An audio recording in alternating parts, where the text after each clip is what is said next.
Welcome. I am Weeratunge Malalasekera. I am a professor in the WolfsonSchool teaching this subject, computational fluid dynamics, to our undergraduate students who are doing mechanical engineering degrees. The abbreviated name for computational fluid dynamics is CFD.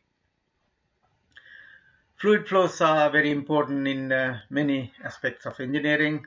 Take a car, for example, we can identify external aerodynamics, intake flow, combustion and cylinder flow, exhaust flow, then cooling and lubrication flow in the engine, as well as air conditioning and ventilation flow into the cabin. So in that single device, there are so many different fluid flow processes. In general, fluid flow processes are governed by a set of equations called Navier-Stokes equations, and due to various complexities, there are no analytical or theoretical solutions to Navier-Stokes equations. So therefore, we use computer-based numerical techniques to solve these equations. That is what computational fluid dynamics is all about. We teach two modules of computational fluid dynamics, or CFD, at Part C and Part D level. Part C is third year undergraduate students, and Part D are fourth year undergraduate students doing MH degrees. How do we do this? Well, if we were to find aerodynamics of a car experimentally, we would bring it into a large wind tunnel and then observe its aerodynamics in the wind tunnel and do some measurements. In some cases, we would release some smoke particles at the front of the car and observe the smoke traces going past the car. And we would have some instrumentation around the car to do pressure, velocity measurements, etc. We can do the same in a computer model. In a computer simulation, we would bring the car into a CFD, or computational fluid dynamics software package, using a CAD model. CAD stands for computer design model. Then we build a tunnel around it, pretty much like this. Divide the volume outside the car bounded by the tunnel walls into a large number of control volumes using what we call a mesh, and that gives us a large number of small volumes where we can apply our governing equations, and it gives us a large number of equations to solve, hence the involvement of powerful computers, and we use a CFD solver to solve those equations.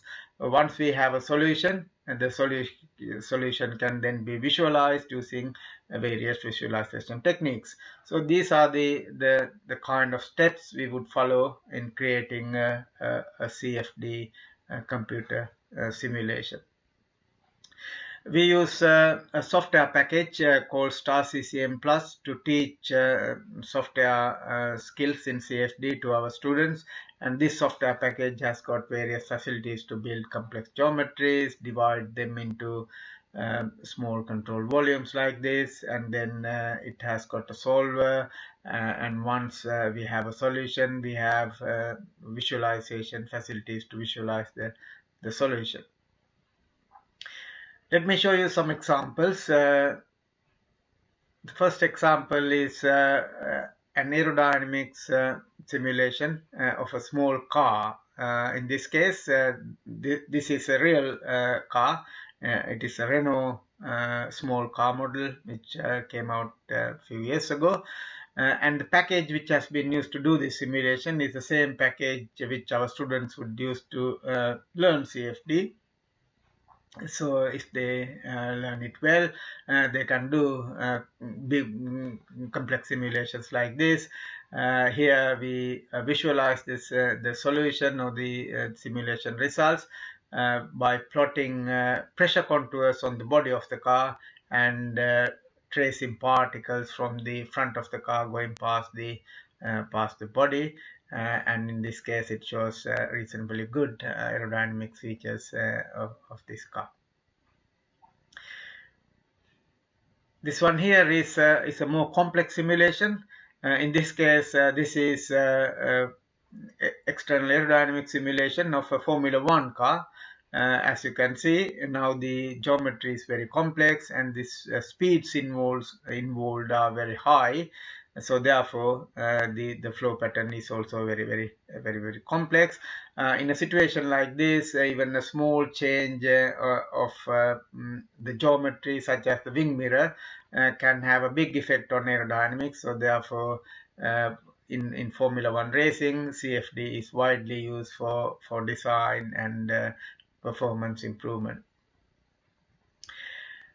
If you are driving a modern car, it is likely that you have a turbocharger in your engine. So this is a CFD simulation of flow and heat transfer in a turbocharger.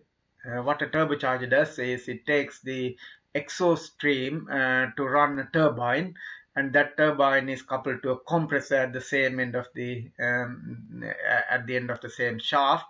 So the compressor draws in air from ambient and then compress that air and delivers to the cylinder. In effect, it helps to give more mass into the cylinder, and therefore you get more power and better efficiency.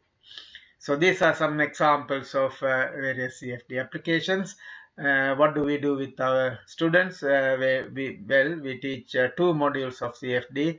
CFD 1 is a third year module where the students get to learn all the fundamentals of CFD as well as some software skills. With a colleague of mine, I have written a book on computational fluid dynamics, and we teach CFD 1 out of this book. This book is widely used to teach computational fluid dynamics all over the world, and there are quite a few international editions of this book as well, as you can see.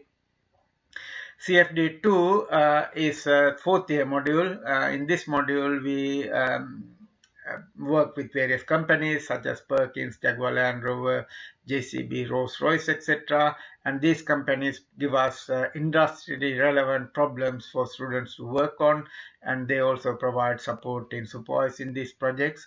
And at the end of the module, the students present these project results to the company. So it is a software and practical based module helping the students to gain real experience in CFD use in industry. So these are some examples of various projects which our students have used in this CFD2 module.